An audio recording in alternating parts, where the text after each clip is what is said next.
Alright, hi guys, welcome back to another video on our channel. Yay. And today we're coming with something a bit different. I mean, I think we have a uni talk already uploaded, so it's kind of something similar, but we're both pharmacy students. I'm a pharmacy student at King's College London. And I'm a pharmacy student at Kingston. Yeah, we're both graduating this year, so we have a bunch of like pharmacy related videos coming out to help all you other like pharmacy students or whatever in that category. And today we're talking about our experiences with ORIEL. So ORIEL is basically a kind of program that you go into to get a place for your pre-reg year. So pre-reg year is basically a training year after you graduate from uni. So you have 1 year after that left over to train and become an officially licensed pharmacist. So the program to get into that and get your placement is what is called ORIEL. And you basically, it's like UCAS. So it's some place where you basically preference where you want to go into, what placement you want, and there's a whole situation where you have to do interviews, although that didn't happen this year. We'll get into that. Exams and stuff, and then you get ranked. And then you get like whatever choice on your list depending on what rank you are. So and what's it's like available. a first come first serve kind of situation. It's the only way to get hospital placements as well. But you can get places outside of ORIEL anyway.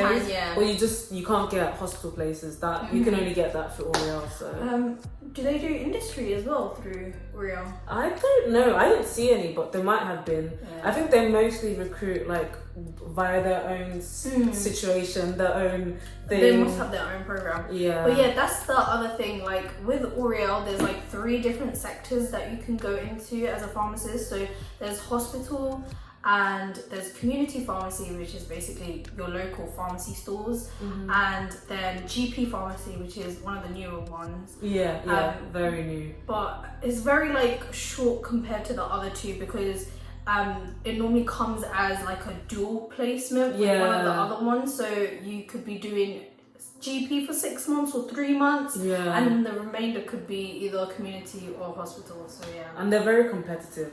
Very competitive. And since there's like limited amounts of GPs actually employing pharmacists, so it's a lot harder to get into. First and foremost is basically the information they provided us at the beginning. It was first of all so we've been calling it the pre-reg year, but it's actually changed names to foundation training year or something like that. And all of this information, to be honest, is still being updated right now as we speak. I literally just had another lecture on it like a week ago. And this is June now. It's really weird because it's changing, but for our year, we're like the first year to have it changed. But for the upcoming years, it's going to keep changing until they have it to be what they want it to be or something like that. But imagine like this time last year, like we knew that it was changing, but the information as to what it would change to or what the actual changes are going to be, we didn't know. And we didn't even know if it was going to affect our year either. We wasn't actually sure. So it was a bit weird because the only thing we knew early on was that we wasn't going to have the multiple minute interviews this year. But in terms of like the actual pre-reg, we wasn't sure what it was changing to. So it was a bit weird, but it was like, we still have to apply anyway. So whatever it changes to, it doesn't matter. Like we still have to apply. So I think that's the whole thing as well with this. We're learning on the go, like with all the new transitions and changes and whatnot. So even the employers are also learning. They're providing the program to us. So it's a sticky situation, very last minute. But I don't know why they decided to change it in a year like this. Like, were they always planning to change it, or is this something that they decided is what should be moving forward from like COVID situation? I don't know. I think they want to change the MPharm itself. Okay. And they just want to implement the changes as soon as possible. So they must have been planning it from before and then decided, you know what, this is the year, let's do this. Because I've been hearing from third year about like how they want to implement prescribing into pre-reg and into MPharm. I've just been hearing different things. So now they're finally actually like implementing some changes. So I guess we'll see as we enter the year because we don't really know.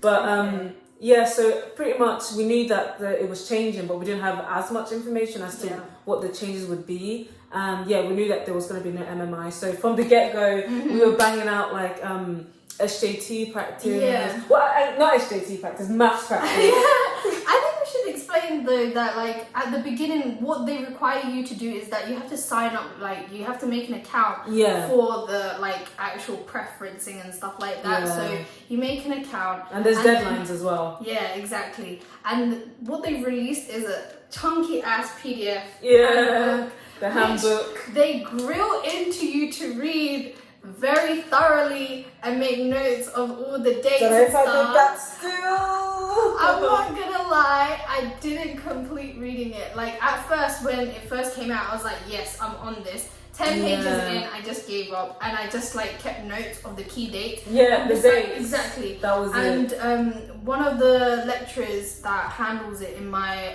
university, she kept on updating frequently about the dates, so she kept us the emails from uni just had us informed. I feel like the process was quite self-explanatory. There was like a one-way route kind of situation. It wasn't that difficult at all. It wasn't difficult to like keep on like on top of, but like of course if there's something outside like different thing that you don't understand, you would go to the handbook, I suppose. But other than that, everyone goes through the same route. Your friends would be doing that, so everyone would be talking to everyone about it. So I don't see the need for the handbook, but I guess it's very comprehensive and pretty detailed. If you read it, you'll be on top of things. Like exactly. So I guess I would suggest reading it. To be fair, I would suggest it. It's not a harmful thing. Like if you have that time, then why not go? I just think it's because for our year there were so many things that we didn't have to do. So I think maybe that's why. Because it would have had information on like MMIs and stuff like that. That's true. But we didn't have that this year, so it's a bit.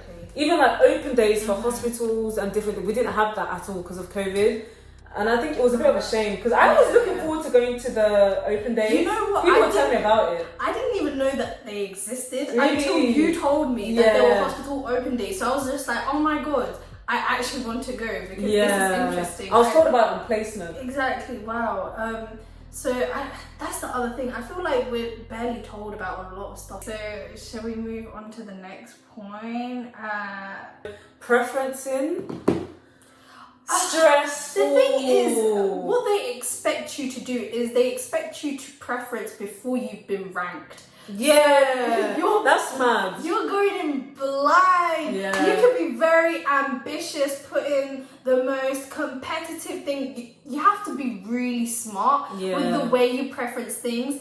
And it's really stupid because I feel like we should have gotten our ranks first to realistically make those preference choices rather than just being, oh, you know what, let's put like 50 hospitals at first.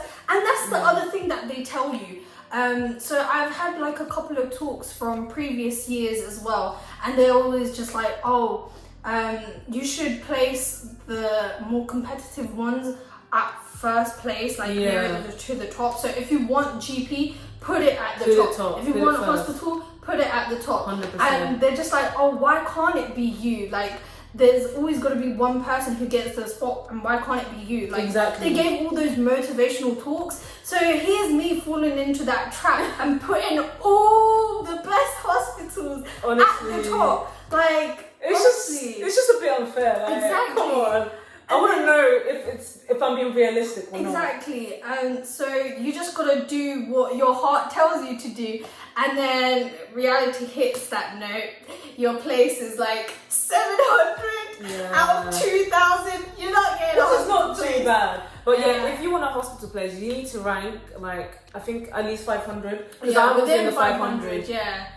Oh gosh. You can't like, don't play yourself. Literally. And to be honest, because you don't know, you need to rank both hospital and community. Because if you don't end up with a place, like that's just gonna be peak for you. You're not gonna like it. Like I've heard stories of people that are so sure and they only end up ranking like 5 places and they managed to get it. So there's people. If you know it went well, because you can change it until a certain deadline. So you know after you've done your interview and after you've done your situational judgment, you know if you've done well or bad. So I think that's one of the nice things though, that whole entire time that it was open, like it was open for a long period of time. Near to the end, it got a bit annoying because they kept on delaying the closure of it. Each time there was some technical difficulties. Exactly, but I like that it was open for a long time, so you had like a long time to think about what you wanted to do. Because till the end, I was changing my preference. I was changing it. Same. I recommend that you preference at least 30 places, and it has to be a mix of hospital and community. But then again, I know some people that they only ranked hospital, but they ranked like all from like Midlands downwards. They ranked everything, so at least they knew that they were gonna get. There was at least 100 hospitals on there, so they knew that they were gonna get something. But to be honest, I don't think like if you're joining this program, I don't think anybody should be worried, because I feel like there's something for everyone. There is. You will get a place guaranteed, Yeah. whether you like it or not. yeah, Like, there's more places than there are applicants, so there's a place for everyone. Like, community is so accessible, which is one of the things that I'm a bit annoyed about.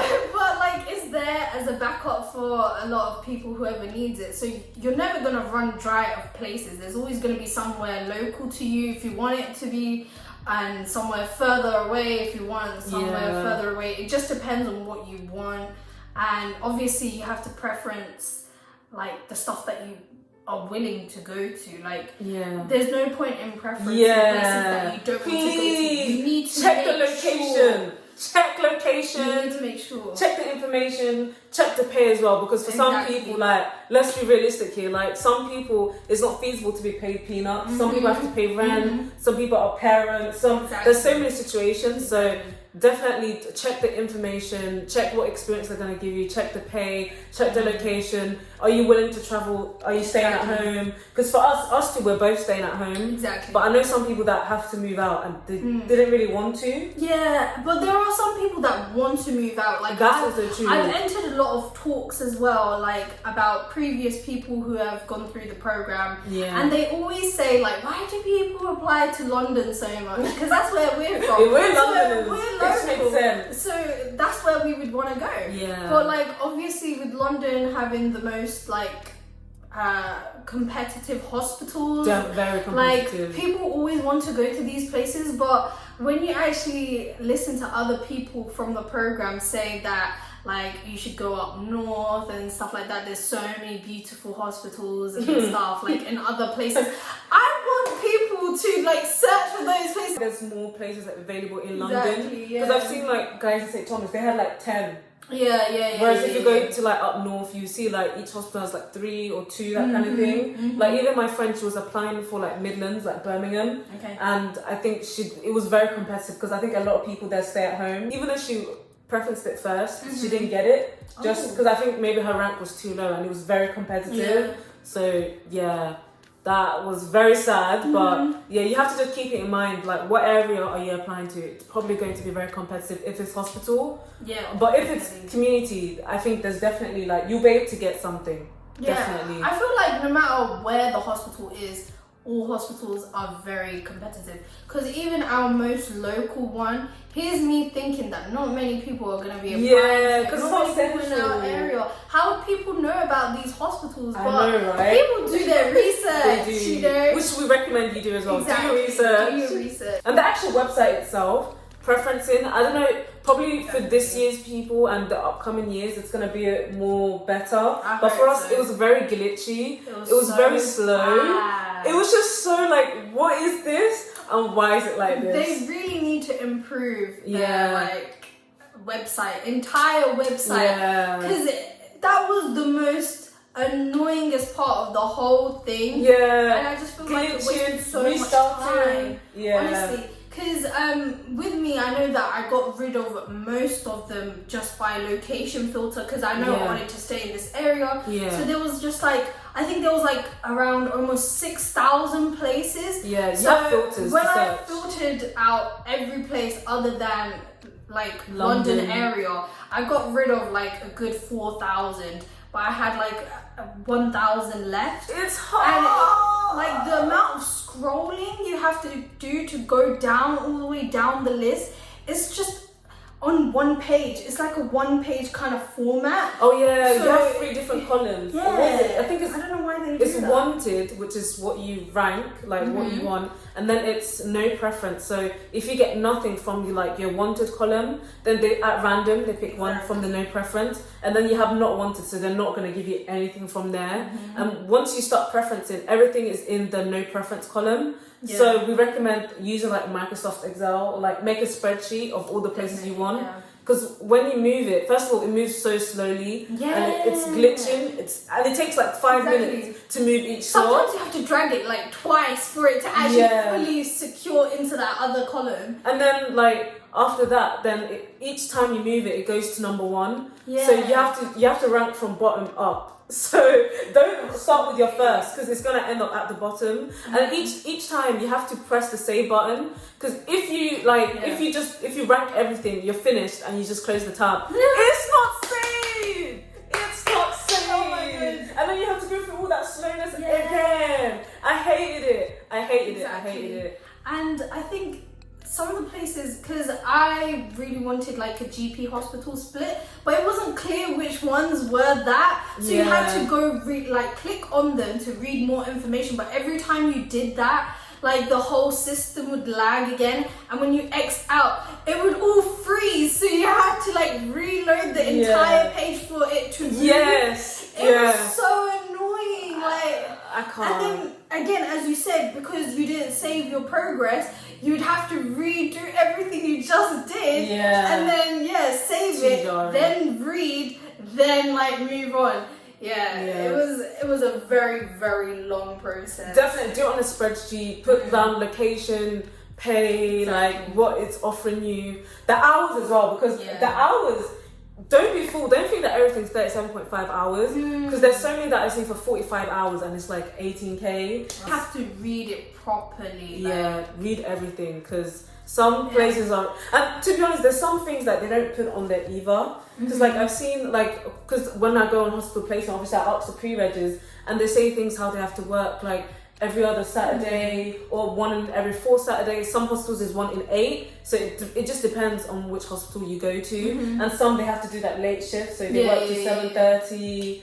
And some because some hospital trusts, each hospital is kind of close together. So the one that I'm working at, the 2 hospitals are very close together. But from the ones from Guy and St. Thomas, one is in Orpington, Zone 6, and the others are in Zone 1. So don't play yourself.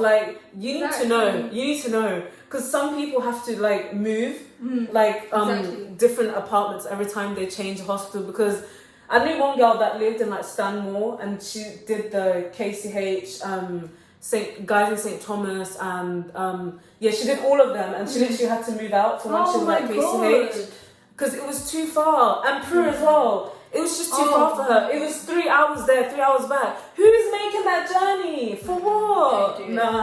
Don't play yourself. Research, please. Yeah. I think the way I did it, obviously, location was my main thing. So I sifted out that first. Then whatever was left, I went through what was cheap, so I decided I wanted to do GP hospital.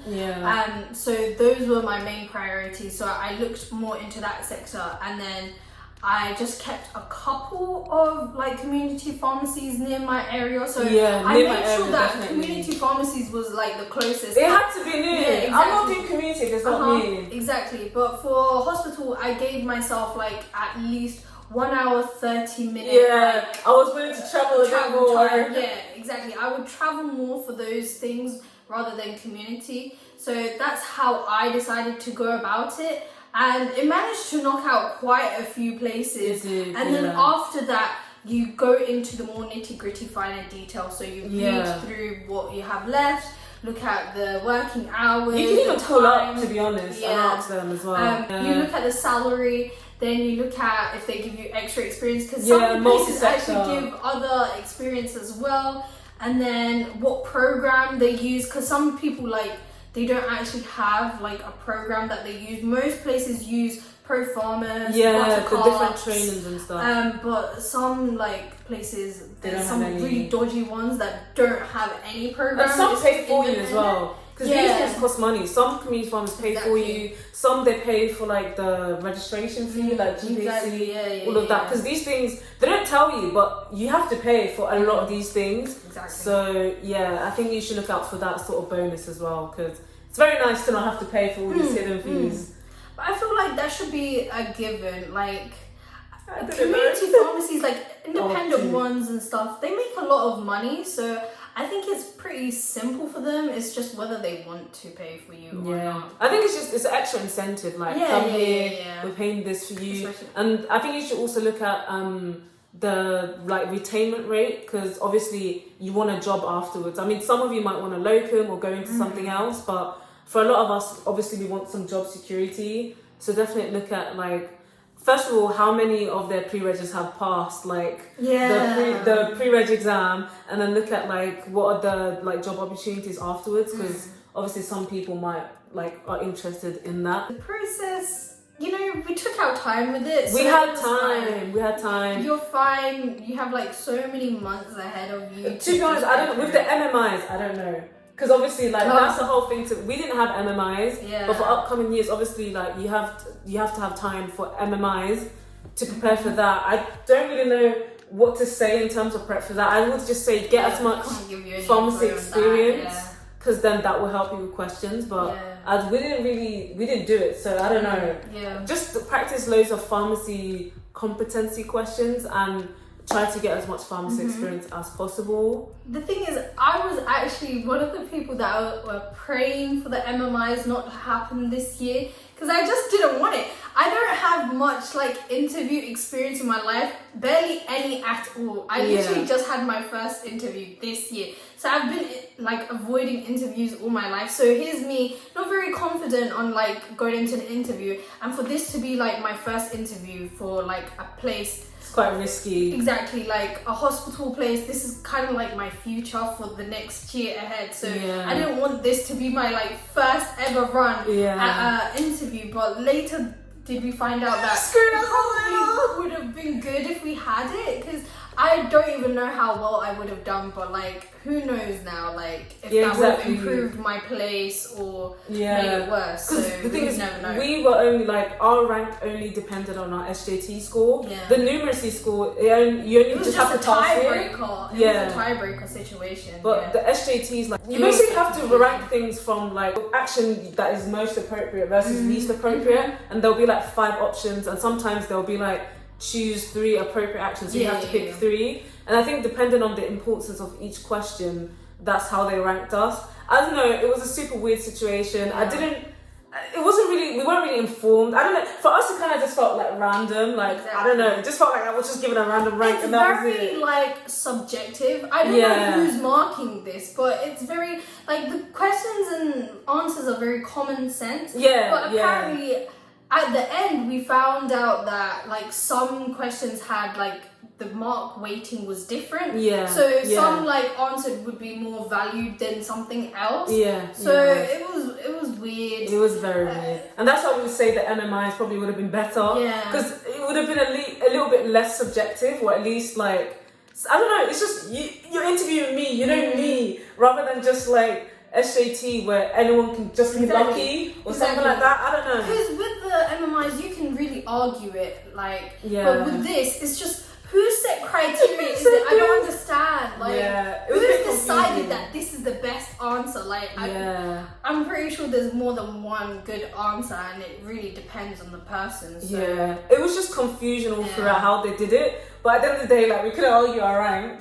But in terms of SJT prep, we used this book from Amazon called, what was it? The Situational Judgment. The Situational Judgment Test. I think that was it. Because usually they would recommend that you do like, because there's lots of medicine-based resources on SJTs. There's barely any pharmacy. We don't get anything.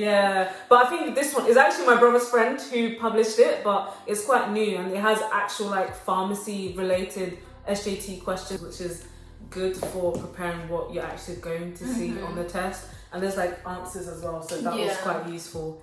I really like that, so I would suggest that for SJT questions. Again, SJTs are very subjective. Like I did a lot of practice with my uni and with this book, and everyone has different ideas of what the answers could be. So it's all really like obviously with logic, but a kind of a guessing game as what is the best answer. So yeah, you just have to think of it from the position of you as a pre-reg, not as a pharmacy student, not as a pharmacist, but as a pre-reg. So always keep that in mind when you're answering the questions.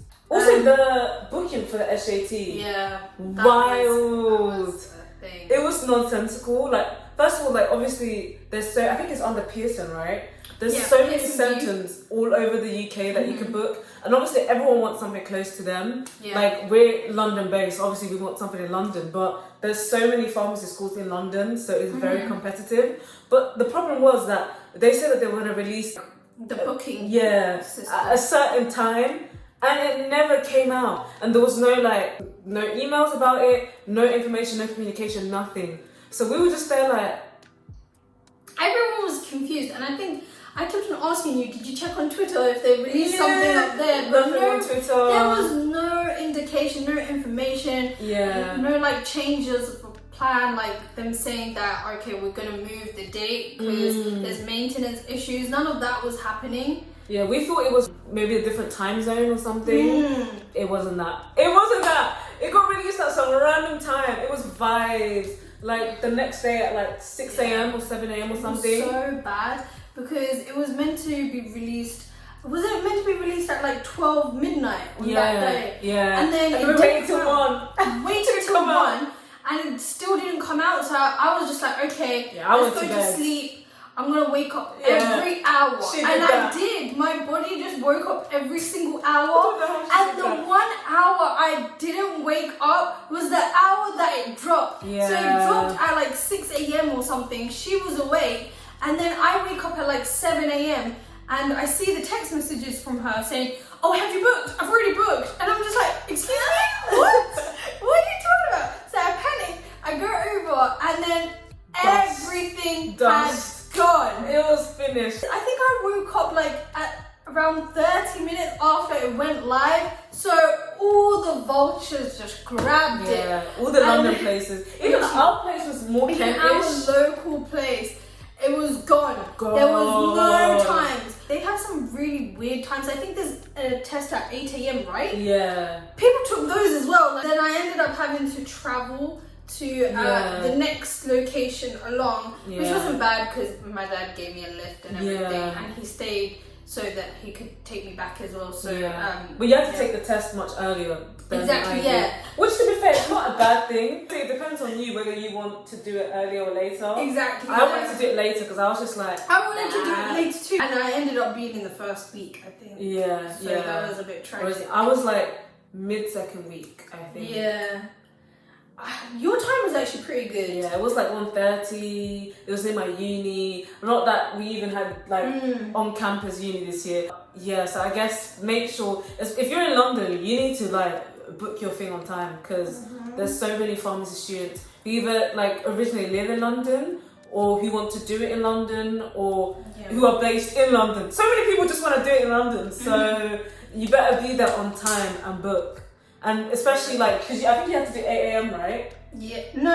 I got a good time. Oh, so that's the thing, because like I had to travel to another place. I made sure that the time that I got was decent. So I think I ended up doing it at like 1 o'clock or something. So it was fine, but I just didn't like that I had to compromise me doing the test at an earlier date. For that better time. So But some people I know had to do it at 8 a.m. at places far away. And I'm just like... That's not possible because the fact that I have to drive to that location as well. So it wasn't going to be possible for me to go there at 8 a.m. because realistically my dad would have to wake up at like 6 and that's not going to happen. So And I'm not a morning owl. So me taking the test at that time would have been just dead ass. Exactly. So definitely make sure you do your booking for your SJTs on time, otherwise you might find yourself outside of London completely. I mean, this was out of our hands really because we didn't know when it was going to drop. They didn't drop at the time they said. Hopefully it doesn't happen again next year, but getting the results. First of all, they kept delaying like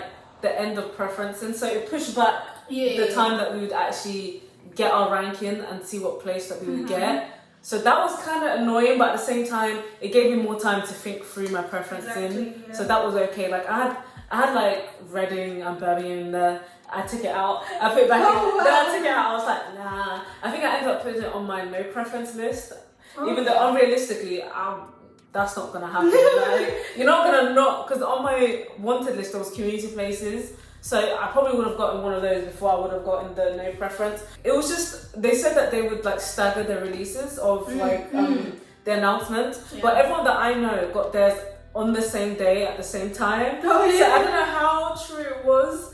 I'm not really sure, but yeah, we all got just like an email, and then you had to either accept. It's so anticlimactic. I know! All of that waiting, all that preference, and just for a cheeky email and accept with upgrade. Yeah. And that was it. And most people I know didn't get upgrades. So but yeah, that was really about it with our ORIEL experience this year. If you have any more questions, or if you have any more like video suggestions about like pharmacy or anything else that we do on our channel, then just comment below, or even on Instagram you can DM us there. And yeah, we'll see you on our next video, really. Yeah, pretty much. I just want to say one last thing, that both of us have very, very different pharmacy experiences as well. Yeah, we'll make a video on that. Exactly. This is probably our first pharmacy video on this channel as well. So even though we're like studying the same thing, our experience was completely different. And that was based on the universities we went to, the opportunities that were given to us, you know. Even job wise, to be fair. Because we both did worked at a community pharmacy during studying at university. So it's been a roller coaster. I feel like we have between us we have well-rounded experience and knowledge. 100%. So just hit us with questions if you have any, and look out, press the bell and be updated for more videos like this. So we'll catch you on the next one.